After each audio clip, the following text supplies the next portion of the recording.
for downloading this episode of Cork Talk with me, Tim Atkin. A weekly conversation with some of the most famous people in the world of wine. After spells in accountancy and advertising, Beverley Blanning decided what she really wanted to do was write about wine, specialising in the Loire Valley, where she also has a house. She's the ideal person to explain what makes this diverse, appealingly complex region so special, talking me through soil types, grape varieties, climate change, organic viticulture, and the definition of what the locals call vin ligérien. Hello, Beverley, and welcome to the podcast. Hi, Tim. Thanks for having me. You are sitting a few miles away from where I live, because you live in Barnes, down the road from me. But tonight you're going to Mexico, aren't you? Yes, first time in Mexico. Very excited. Is that wine related? Absolutely not. I think there may be some mezcal consumed, but possibly some wine. But that's not the purpose of the trip. No, it is purely a holiday. Good. Bit of sunshine, I hope, because it's pretty miserable in London at the moment, isn't it? Listen, in a minute, we're going to get onto your book, your Wines of the Loire Valley, which is a fantastic book published by the Académie du Vin Library. Before we do that, just a little bit about you. You were born in Suffolk, but you moved around a lot as a kid, didn't you? I mean, was that something to do with your dad's work? Yes, a lot of people ask me that, Tim. People always assume my dad was in the army, but in fact, he was a chartered accountant, just a very mobile one. So when I was a child, I thought it was perfectly normal to just up sticks and move to another town every few years, which is what we did. My dad was just trying to get on in life and get the best job he could. So he was perfectly happy to go wherever. Move somewhere else. Yeah. And were they food and wine lovers as well as Francophiles? Because you've had this sort of long relationship with France as well as wine, obviously. I mean, I would say my mum was a very good cook, or is a very good cook. I would say that that wine was not a thing in my family. I can't remember ever seeing wine in the house when I was growing up. But my parents they were interested in traveling, I would say. They were great travelers and, but food and wine, not so much. And the France bit? I mean, did you go on holiday to France? No. Oh, well, we drove. We did have some adventures as a family. I think every other year, my parents would drive down. We would drive down through France to Spain, to the Costa Brava, and where we would rent an apartment. So we had these adventures driving through France, which were, to be honest, probably more exciting than when we got to Spain and it was, beaches. So we had lots of adventures with camping at the side of the road and the tent blowing off the roof of the car. My dad going for cognac first thing in the morning, much to my mother's horror, and then driving us 200 miles to Spain. So, there were lots of adventures in France, but I suppose my love of France really happened a bit later on. Yeah. I mean, you studied commerce with French at Birmingham University. And did you have a career in mind at the time? Because you became an accountant as you came out of university. Was that the influence of your dad a bit? It's a good question. I mean, when I went to university, first of all, I think anyone who knows what they're going to do when they're 17 or 18 years old, hats off to them, because I had no idea. They're probably a bit weird, don't you think?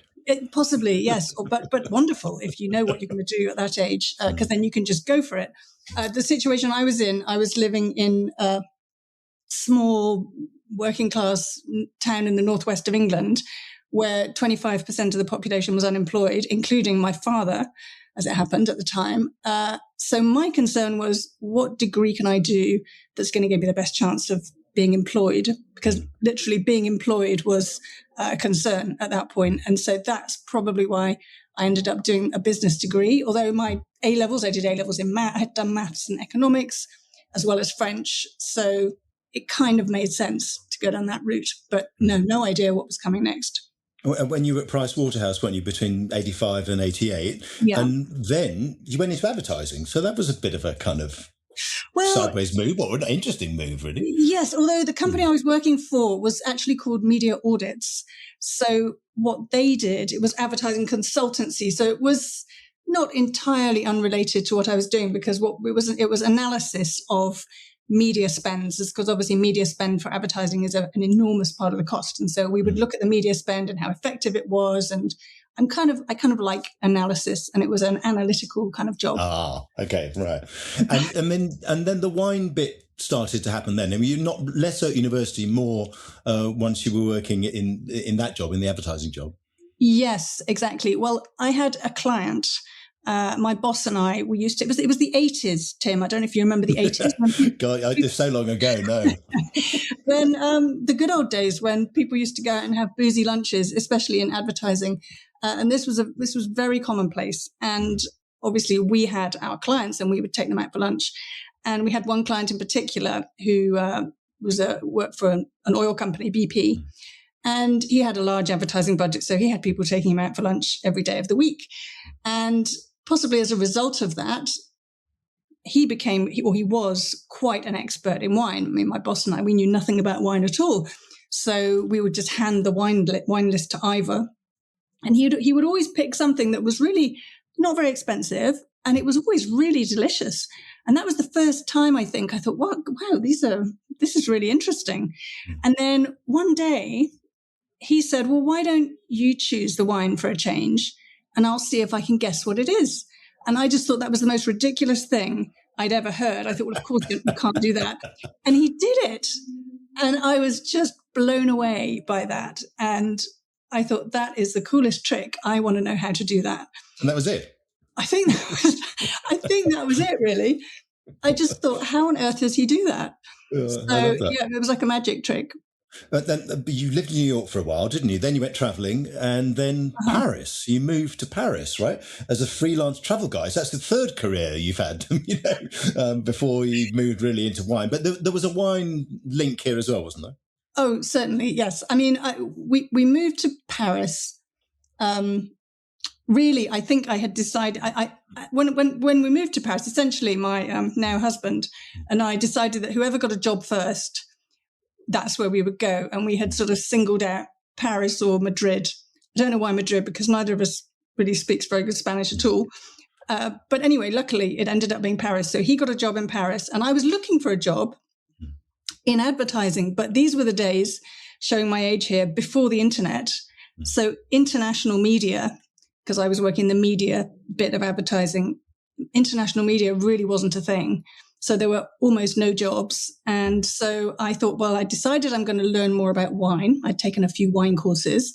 So I thought, well, I'll see if I can get myself some work that's wine related, that's going to help me with my studies. So I started working for a few wine travel companies because I was based in France. And so I was constantly going to Champagne and Bordeaux in the south of France, especially Champagne. I spent so many weekends in Champagne. That's when I learned. It could be worse.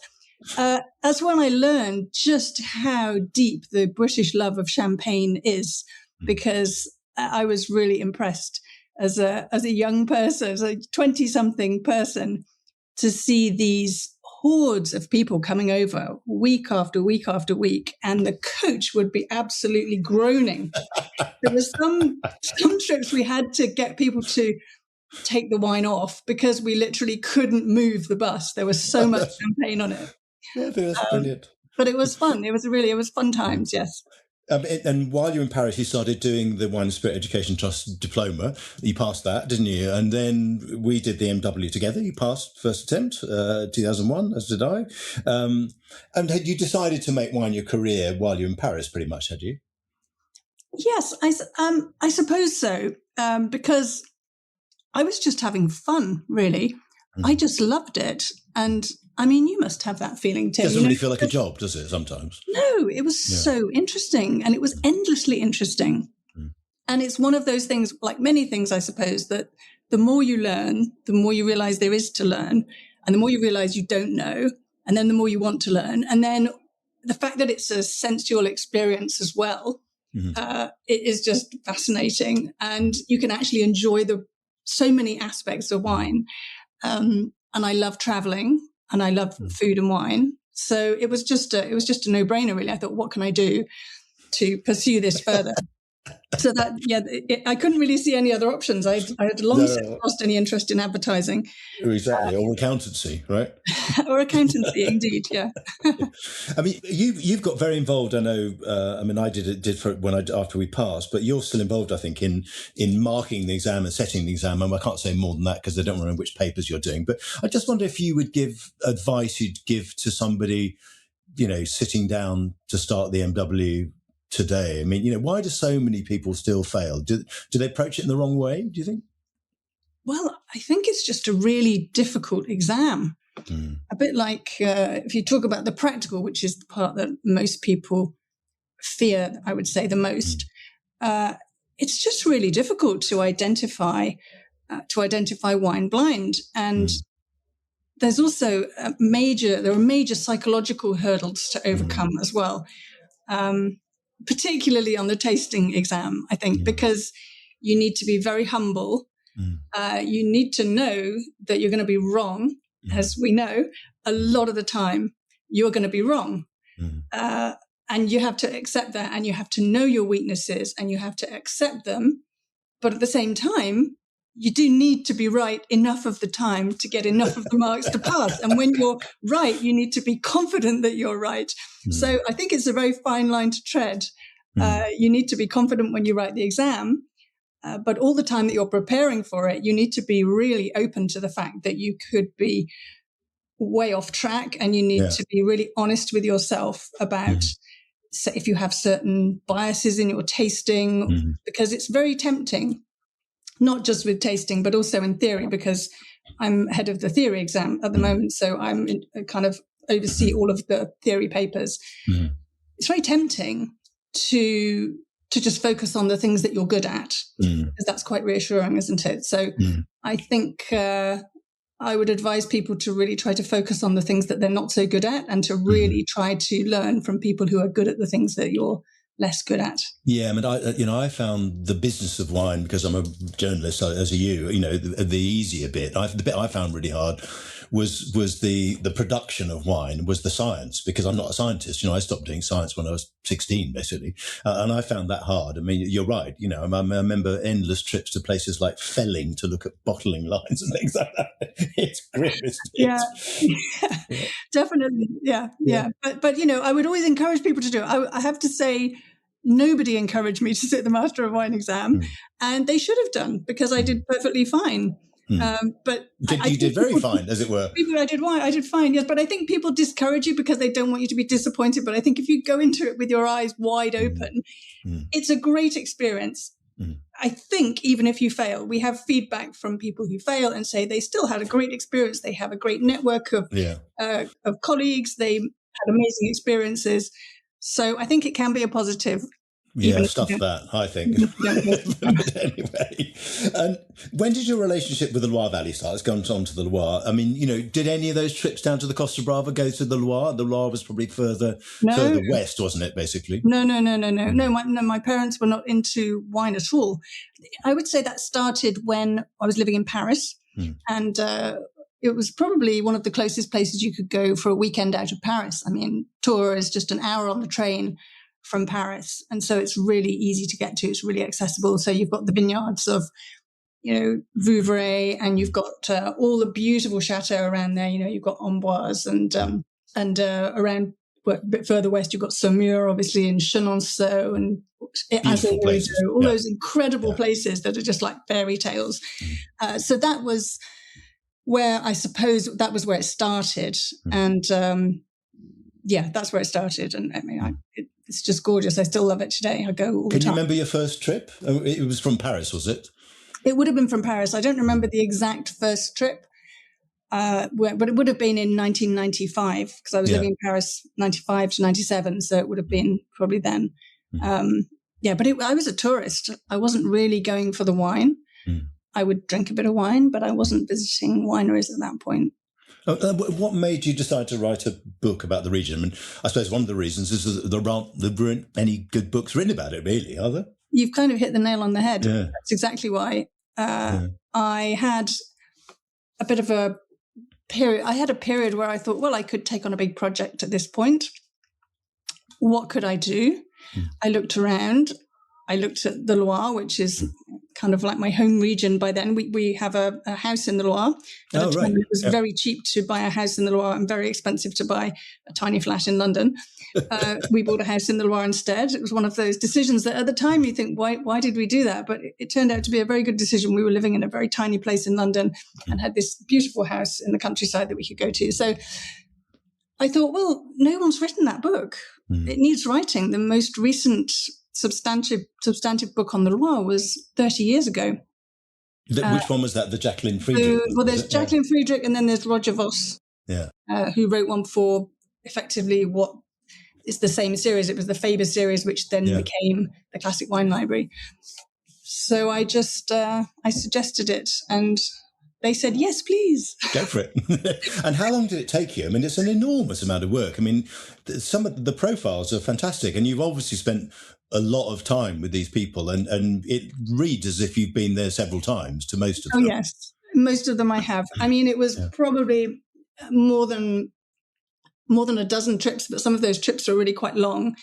And I did it over a 3-year period. I mean, I actually got the contract to write the book in February 2020, and then it was COVID. So nothing happened for a year. And then even after COVID, I still couldn't really get to France until towards the end of 2021. So it was about a 3-year period. And I would say I was making really a lot of trips to the Loire. Yeah. Mm-hmm. I mean, there's something you mentioned in the introduction where you talk about the Loire Valley having a stubbornly under the radar status. It's less well known, obviously, than Bordeaux, Burgundy, the Rhone, Champagne, you've already mentioned, which are kind of France's leading quartet of wine regions. Why is the Loire Valley under the radar, as it were? I think there are a few reasons, I think. One of the reasons is that it doesn't have those really high-profile producers that you have in all of those other regions, which kind of identify what that region is all about. And the second reason is that it's just very complicated. If you think of Champagne, everybody knows what Champagne is. If you think of the Rhone, I mean, the Rhone is a bit more complicated, but it's not that complicated. You more or less know where you are in the Rhone. Bordeaux, everybody knows what Bordeaux is or thinks they do. But the Loire, you ask somebody, what's the Loire? There are no wines that are called Loire, really, apart from really country wines, the Vin de Pays. And even they are not actually called Vin de Loire. Vin de Loire is, you never see those wines. They're Sancerre, or they're Puy-Fumé, or they're Muscadet, or they're Chinon. So there's nothing that directly identifies them as being Loire. And it's just such a vast region. It's such a widespread region. There's really nothing that links all of those vineyards apart from the fact that they are all broadly within this river system of the Loire. So I think it's understandable that consumers don't really know the Loire because it is really complicated to understand. There's just a lot of it. That they might not realise that Muscadet and Sancerre and Chinon come from the same region. Really. It's not an obvious connection, I think, to most people. I mean, there are lots of useful things in the book. You've got these little kind of fact boxes, which I really like, because you think, oh, okay, I didn't know that. 53 appellations, 56,000 hectares. I mean, so it's 1.5 times the size of Burgundy. And people think that Burgundy is complex, but I mean, the Loire is every bit as complex. It's got way more grape varieties for a start. And it's just so strung out. I mean, Burgundy, you can drive from Chablis to Puy-Fumé in I don't know 2.5, 3 hours. It's not, whereas I mean, driving the Loire, God, it's miles. How many is it? 900 kilometres or something like that, isn't it? Yeah, it's vast. No, you're right. Burgundy is very simple. Burgundy, it's very, the wine is complex and the soils are complex, but arguably. Well, not even arguably, the Loire has soils that are just as complex as Burgundy. And that's just starting to be discovered, really, in many places. So Sancerre, for example, Sancerre, people used to just make one Sancerre, or they might have an oaked version and an unoaked version of their Sancerre. Now, the top producers are finding all the little parcels, all the distinguishing all those different soil types. And if you get, a fantastic Sancerre, it's actually very similar to a Grand Cru Chablis. Yeah. Because it's the same soils, right? And they're not so far away, really, are they? They're not so far away. It's the Paris Basin. It's the same underlying geology.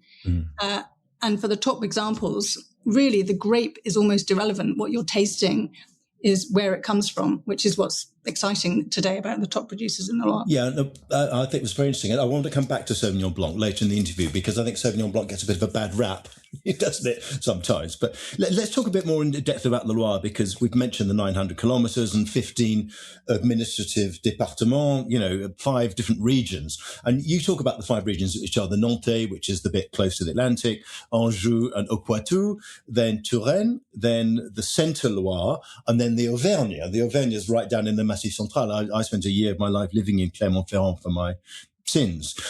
Can you explain the major differences between the 5 of them, really? I mean, because we're going from the Atlantic to the centre of France, really. Do they have certain things in common? Climate, for instance? Yes. I would say the thing that perhaps Loire wines have most in common is their refreshing qualities. Yeah. So all Loire wines you can expect to have good acidity. And there's often a sort of a lightness to them, which you don't find in other places. I mean, interestingly, the only style of wine that you don't find in the Loire is fortified wines. And I just can't imagine what a fortified Loire wine tastes like. A fortified Cabernet Franc. It just doesn't suit that style of wine, but it's great for everything that is all about refreshment. And generally speaking, there are some more full-bodied reds for sure, but generally speaking, it does light to medium-bodied, refreshing wines absolutely brilliantly. It's that French word digeste, isn't it? They go well with food. They're nice. They're digestible in a sense. Yes. No, I like that. Exactly. That's exactly how they are.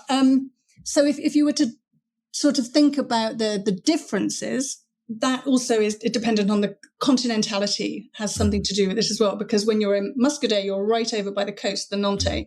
The Nantais is essentially Muscadet. There are a few wines sort of towards the coast, the Fief Vendéen, but essentially you're talking about Muscadet. And that is cool white wines, crisp, low alcohol, very strong oceanic influence. And these are the sort of these soils and the soils of Anjou, the Massif Armoricain, so these sort of ancient rocks, so the more acid rocks. You get a lot of geological diversity in that area. And then you move into Anjou, and that's where you have so many different appellations. It's quite an incredible number of appellations you have in Anjou. It's the most appellations in the Loire. So you have things like everything from Savagnier to Saumur to the generic Anjou. Some of those wines are super exciting. And then you have the big, less starry appellations like Cabernet d'Anjou, which is the largest appellation in the Loire Valley. I couldn't believe that, which is a sweet rosé, basically, isn't it? Yeah. Help. Yes, it's not. Yes, it's not my favourite. That's huge. So Anjou, you really have everything. You have a whole mixture of things, and that is a region that is sort of split halfway down the middle geologically. Between these ancient rocks, and then you get the Paris Basin. So it's sort of... Which is the limestone part, Which is all the limestone, exactly. So Anjou, I would say, is a bit of a melting pot. It's quite oceanic influence, but you're becoming a bit more continental. Then it becomes a lot more continental as you move into Touraine, and you have those warmer summers, and that's where you get the sort of heartland of the red wines, so Chinon, Saint-Nicolas de Bourgogne. And then you also have a lot of Sauvignon Blanc, and of course you have the sweeter, often known as sweeter wines of Vouvray, although these days a lot of them are dry, but they're a bit more full-bodied, they're a bit riper. So Touraine, there's a lot going on as well. Centre-Loire is really all about Sauvignon Blanc. So it's all about Sancerre, Puy-Fumé, and those sort of little satellites. It's very rainy, and I've tried to establish why it's so rainy, and nobody can tell me. I think they get a lot of... So somebody asked me the other day, because I was editing something for the WSET, and they said, why is it so rainy? And I asked a load of people in Sancerre, and nobody could tell me. So I think they get a lot of hail, actually, in Sancerre. They do get summer hail, so perhaps that accounts for it. Anyway, it's not massively rainier than other places, but it's more continental. And the Auvergne? The Auvergne is Gamay, isn't it? I mean, lucky you spending a year in the Auvergne. I think it's absolutely stunning. Mind you, I wasn't actually in Clermont-Ferrand. Clermont is not as ugly as people say. It's kind of known for the Michelin tire factory, but it's all right. But as you said, the countryside was amazing. Countryside is unbelievable. Cheeses, great. Wines, so. That's right. There's a cheese route, isn't there? Yeah. I would say, actually, that is the only place I've ever been, and I've been to a lot of vineyards all over the world, as you know. It's the only place I've ever been where in May 2022, I thought, I could come and make wine here. This is the most spectacular place I've ever seen. In the Auvergne? The Auvergne. Oh, it's so gorgeous. It's so unspoiled. You've got these incredible volcanoes all around you, beautiful views, really interesting wines. And the wines there, those are very under the radar wines. Things like the Côte Rouennaise, that is Gamay, but Gamay not as you know it, not like Beaujolais Gamay. They have their own special Gamay, Gamay Saint-Romain. And it's spicier and it's lighter and it's these high altitude wines. Let's hear it for the Auvergne. Oh, I love it. I want to ask you something quickly about climate change, because has that been broadly beneficial for the Loire Valley? Are vintages becoming more consistent? And just wonder if there have been any downsides. I mean, is it partly hail, things like that, do you think?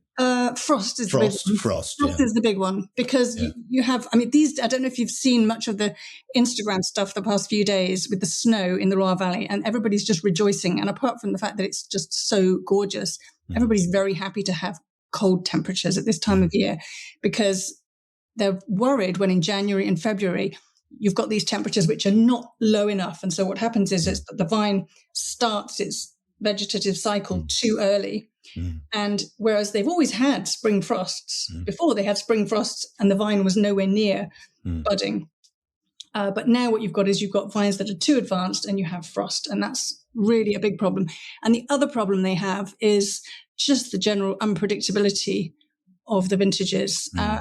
They just have to be prepared for everything. So most people would say it's a downside, but if you speak to the red wine producers in Touraine, Chinon, Bourgogne, Saint Nicolas, they're generally quite happy because overall the vintages are warmer, and so you're getting much more reliably ripe Cabernet Franc than you've ever had before, and people know how to manage it. Yeah, it's interesting also, you mentioned something in the book, you mentioned the medieval warm period. So in other words, when a lot of these varieties were established in the Loire Valley, it was warmer then than it certainly was in the first half of this century. I mean, it's warming up again now, but are we back where we were during the medieval warm period, do you think? Oof. It's hard to know because, I mean, that period, well, it was sort of 950 to 1250. So it was a really very long time ago. And a lot of it is anecdotal, how warm it actually was. But we do know that there were vines all over northern France and indeed the UK, much of the UK. So I think it's, I don't know. From what I understand, temperatures now are, temperatures now aren't necessarily favourable to producing wine all over the north of France, are they? Although I think they are starting to grow grapes again in Brittany. But the idea that you'd have vineyards all over northern France, I don't think we're quite there yet, are we? No, I don't think we are. No. So maybe expectations were different then. Yeah, I think what they were expecting from their wines. Yeah. I don't know. I want to ask you a little bit about organically certified producers, because the Loire has a preponderance of them. It's surprising sometimes, I think, because you've mentioned rainfall. It's a comparatively cool area. It's much easier to be organic in a region with little rainfall, somewhere like Alsace, famously, or the Languedoc, or places like that. Why is it that organics and biodynamics, to a certain degree, have taken off in the Loire, do you think? It's interesting, isn't it? I've often asked myself that question. And I think it's as much a mindset as anything, don't you? Because otherwise, everybody in Chile would be organic. Yeah, it should be. And they're not. Yeah. But I think there's a mindset. And I think that the people who are in that mindset sort of tend to congregate together. And plus, you do have people like Nicolas Joly, Richard Leroy, Marc Angeli, people who are really kind of leading proponents of doing things naturally. There was also a chap who's now died, Francois Boucher, I think his name was, who used to make all the biodynamic preparations, and he was based in the Loire Valley as well. So there's and also you've got a lot of small producers. So you're not talking about giant production. You're talking about individuals who are maybe more prepared to take risks. The cost of land is much cheaper there and has been for a very long time. So perhaps there's a perceived lower risk attached to it. I think that's true, actually. Yeah, it'd be much. I mean, Burgundy has a lot of organic and biodynamic producers as well, but the risks there are much greater because if you lose an entire crop in Burgundy, Christ, I mean, you imagine what the price of that's going to cost you. But, yeah. And what about natural wines? Because it's kind of a hub of natural wine production as well, a bit of a Loire speciality. I mean, I'm reading between the lines in your book, I got the impression that you're sort of agnostic about natural wines, which is about my position, I think, too. Yes, I think... Yes, I think the natural wines, it's a good thing for people who like natural wines.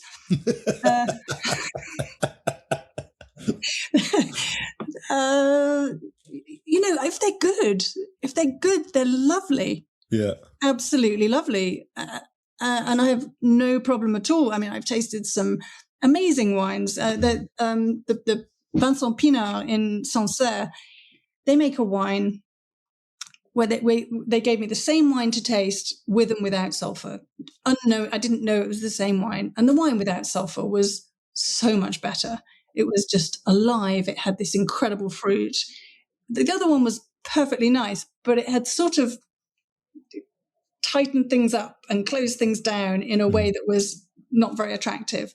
But who knows, maybe in 2 or 3 years' time, the non-sulfur wine would not be as good. This is the issue, isn't it? If those wines stay good, if it's just the uncertainty for me that's the issue.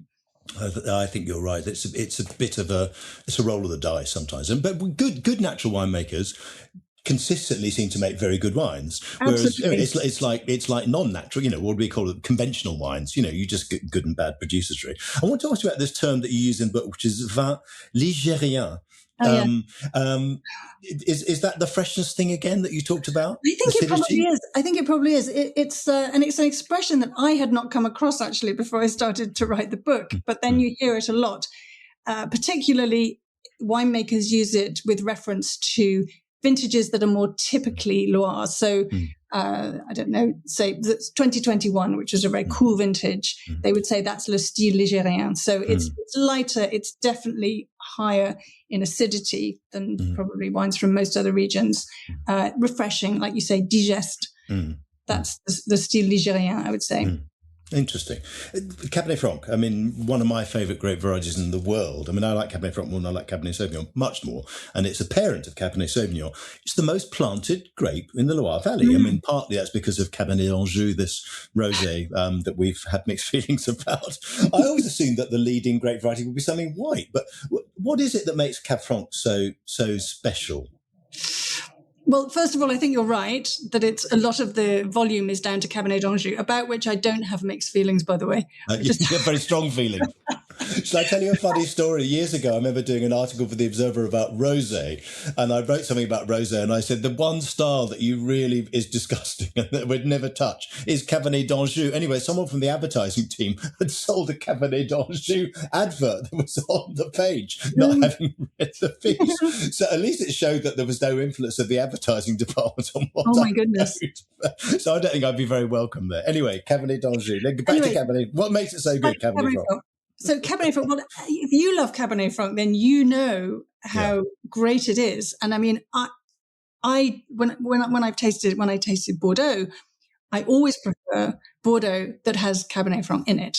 Yeah. Because it just lends this gorgeous perfume and freshness and lightness, and it just lifts everything. So the best Cabernet Franc for me, and I've forgotten what your question was, is what do I like about Cabernet Franc? Yeah. Why is it so special?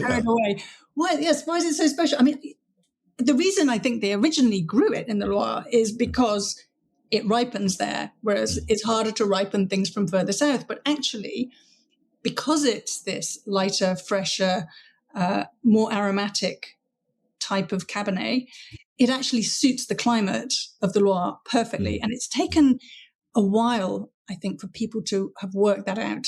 So back in the 1980s, there was a fashion when, Parkerization was all the rage. There was a fashion to try to produce wines in that big, oaky, extracted style that was achievable successfully in a warmer climate like Bordeaux. But in the Loire, you just had all these horrible extracted green tannins, stalky, just tasted of oak, never got better. You needed to wait 20, 30 years for them, and then they were just about drinkable. And there's just been a complete sea change in really trying to showcase what the grape variety does best. And it interprets the terroir beautifully. So especially when it's grown on these lovely, the limestone bedrock, which is where all the Cabernet Franc is grown essentially, you get wines that always have this incredible just brightness to them. And I don't know. I don't know what to say other than it's a complete grape in itself. And the other thing about it I love is that it expresses itself relatively young, but it continues to go on for many years. So it's actually got the best of both worlds. You don't need to wait forever for it, especially aromatically. Aromatically, it's really interesting after just a few years. And you think, this isn't going to last too long. And then but it does. Years later, it's still and it's also relatively affordable. And that's true of most of the wines of the Loire, isn't it? I mean, absolutely. Clos Rougeard, which we both like very much, has become a little bit silly in terms of price. I mean, good on them. But you can still drink really, really, world-class Cabernet Francs with 30 quid in your pocket and less, Absolutely. I think they're the best Cabernet Francs in the world, really. I mean, okay, there's a bit of good Saint-Emilion, but... there's some good stuff in the New World now. I think Argentina and Chile to a lesser extent, South Africa, but it's growing, and I think the reputation is deserved, really. What about white grapes? Because, I mean, like you, I'm a huge fan of Chenin Blanc, and the Loire produces this enormous array of styles, doesn't it? Better than the world class, almost as good as those from South Africa. Ha, ha, ha. But I think they're the two places that produce the greatest Chenin Blancs of the world are the Loire and the Cape, really. I'm just interested in which producers people should look out for, because one of the things I enjoyed about your tasting in London recently, which was Discover Loire, I just spent my time mostly tasting Chenin Blancs because it was so diverse. I mean, just give us a few highlights of the Chenin Blancs people should be looking out for. Okay, well, I think to what's interesting about Chenin Blanc and the Loire is as you say, the diversity. So you've got really exciting wines on quite different types of soil, quite different appellations. So let's take Vouvray. Vouvray is a very well-known appellation. Vouvray and Montlouis. Not many people know Montlouis, I think, in the UK, which... They really should take a look at Montlouis because the French have long since discovered Montlouis and decided it's more exciting than Vouvray. So people like François Chidden are making terrific wines on Montlouis. But then in Vouvray, you've got really exciting young producers coming in like François Pinon.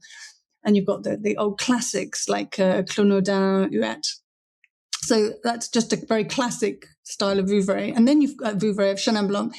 And then you've got in Anjou, you've got the Anjou Blanc and Anjou Noir, and those create very excitingly different styles of Chenin Blanc. So Anjou Noir is the ancient metamorphic igneous rocks. And there you've got these wines that have this amazing power and like bitter acid. Sounds disgusting, but it's so exciting. But it's not. It's wonderful. Absolutely wonderful. And you've got quite a few new domains in the Anjou Noir producing dry wines from places that historically produce sweet wines. So people like Domaine Belargus, Château de Plaisance, Château de Surande, they're all based on the Hill of Chaume, which is traditionally just sweet wine. And they're making these terrific... Which is a Grand Cru, isn't it? Which is the only Grand Cru in the Loire. And now probably about 70% of it is being used to make these really amazing white wines. And then you've also got Côte du Léon, which is another appellation that people know for sweet wines, which is now being used under the Anjou Blanc appellation by people like Emmanuel Augereau, great historic wine producer. And he's now making thrilling dry white wines from Chenin Blanc. And then you've got the Anjou Blanc, so just not very far away at all. You switch to these limestone soils, and you have this sort of linear purity, which you get from. And there's some fantastic new producers like Théo Blay. Don't know if you tasted his wines at our tasting. Yes, I did. Yeah. Gorgeous wine, just this sort of effortless quality to them. And then people that are better known like Guy Berthaud and Rougeard, and one of my very favourites is Domaine du Collier, which is sort of, I don't know, unobtainable, unreachable, everything. And what about Sauvignon Blanc? Does Sauvignon Blanc get sort of overlooked, do you think, because of Chenin's such a brilliant grape variety? I mean, you've mentioned how great Sauvignons can be if they're grown on different soil types by the right people. Are people starting to get a bit more interested in Sauvignon Blanc, grown in specific sites? Oh, I think so. I mean, Sancerre is still the most successful wine style of the Loire. It's the style that people know. So yeah, I think there's some wonderful Sancerre. The good Sancerre and Puy-Fumé is really, I think, the best Sauvignon Blanc in the world. There are definitely some people who are underperforming because those wines are a bit more expensive. But no, I think... Is that yield related sometimes, do you think? Oh, well... Get a bit greedy, a little bit like New Zealand with Marlborough. It could be yields, it could be just taking care of harvesting. Some people think that hand harvesting is preferable to machine harvesting in Sancerre and Puy-Fumé. I think it's just the amount of care that's taken. I think that's in the true. whole process. But the majority of your book is taken up with domain profiles. I've already mentioned this. I really enjoyed reading, particularly the ones of the people I knew, which is obviously not as many as you know. But it's not easy to do those things because they can be quite repetitive, and I think you've done them very nicely in a very skilled way. I just wonder what's the key to getting the best out of an interviewee? I mean, speaking the language, presumably, is part of it, isn't it? I think that certainly helps. Maybe, well, it's something I really enjoy. That's probably part of it. It shows. I just think it's so interesting. And what I love to do is to have time to talk to people and just to listen to what they have to say. And I think you can't really be in a rush to do that, which, of course, is very difficult, as you know, because if you're on a press trip, you're just rushing constantly from one producer to the next. But ideally, I would have time to talk to people. But everyone has something to say. And you're right, speaking the language really does help in that regard. Yeah, I think people say things in their own language that they'd never say in a foreign language. I mean, unless they're bilingual, but when the truly bilingual people are very rare, I mean, there's always one side that's slightly better where people feel more comfortable. Who did you enjoy meeting most? And I won't ask you to say you enjoyed meeting least because they might listen to the podcast, but who did you enjoy meeting most? Gosh, there are so many people, so many. I mean, I just mentioned Domaine du Collier, Antoine Foucault and Caroline. That was just a magical visit. I spent 5 hours there and it felt like half an hour. Yeah. And all we did was we were in a radius of maybe 10 meters, just going down into their cellar, wandering around the cellar, coming up, tasting a few wines, and they're just talking and talking and talking. And it was such a memorable experience, given that we actually did so little, didn't even see the vineyards. There are many producers like that. It's really the unexpected. There's so many little gems, so many unexpected experiences. I had one just recently, someone who's actually not in the book.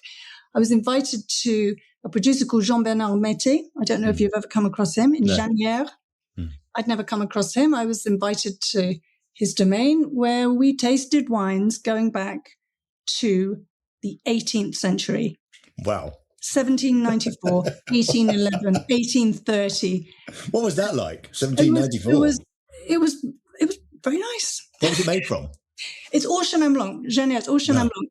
But what was amazing about that experience was actually that there was one person there who was invited. There was a very small group of us. One of the people who was invited, and obviously I won't say who it was, although I'm sure he wouldn't mind, a Parisian chap, very well-respected Parisian guy. He said, "You know what? I'm just going to enjoy these wines." Drink them? He drank every single wine. And it made the whole experience so much better for everyone.